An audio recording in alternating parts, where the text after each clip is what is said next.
Let's talk about the Lucena position, one of the most fundamental positions in all of chess and one which you should know cold.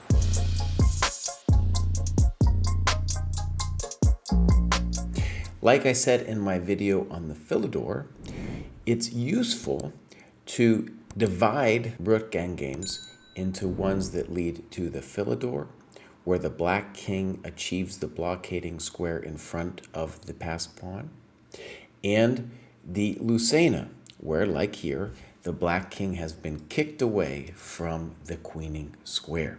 Usually, when people talk about the Lucena and the Philidor, they're talking about the algorithm, how to do it. And I'm going to show that here.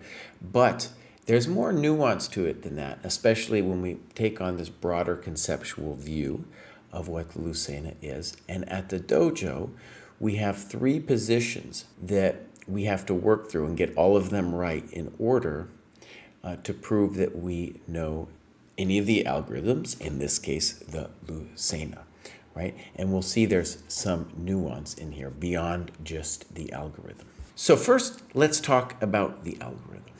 So very typical position, the pawn could be on any number of squares except the A file and the H file here, okay? Now, we give a check. Important to see that the king coming up here is not going to do anything because we scooch and we'll make a queen next move. Okay, so king g7, and now very magical move, rook f4, discovered in the 18th century by Philidor. Some people think that guy was a great player. Well, we talk about that on another show. Rook c1, king e7. We're obviously threatening to queen, so black must check. We come up. We're again threatening to queen. Has to give a check. And now we play king e6. It's important to see here, if they do not check again, let's say they just play rook d2, we are going to play rook f5 very calmly and intend to make the bridge that way.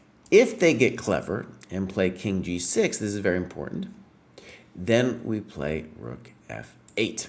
Okay, controlling the queening square, and now it doesn't matter anymore. He can check as much as he likes. I'm going to just run away whenever they start checking me to death, and because I have the queen whenever I want it now. That's why the king, the black king, is really bound to control the f8 square. Let's imagine check to the miserable king. I come up, you check again, and this is the magical point behind rook f4. We have built the bridge, and now black can no longer stop us from queening. Let's look at example number 2. So this position is interesting because at the dojo, after we do this position and you move up the rating ladder, you'll be encouraged to do what we call the rook endgame progression. And a big part of that rook endgame progression is understanding the dynamics of what we call short side, long side. And that just means that the black king is on the short side of the pawn and the rook is on the long side of the pawn. So this is a position where white is barely winning and must find king e8. And the point is, if rook a8, rook d8, there's no rook a7 because of rook d7. That's the key trick. And also, if king f6, I can just calmly play e7. And now I'm threatening this move. And if I need to, I can kick this king away with either of those rook checks.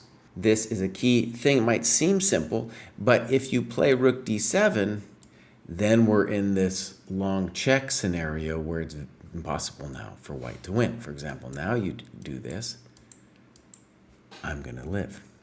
Okay, so that's example number 2. And let's do one more here.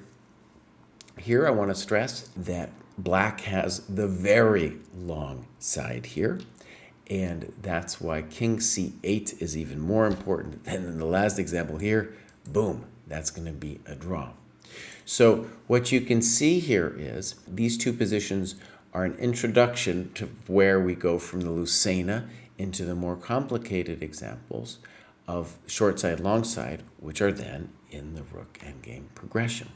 And of course, the point here is that if black plays king b6 now.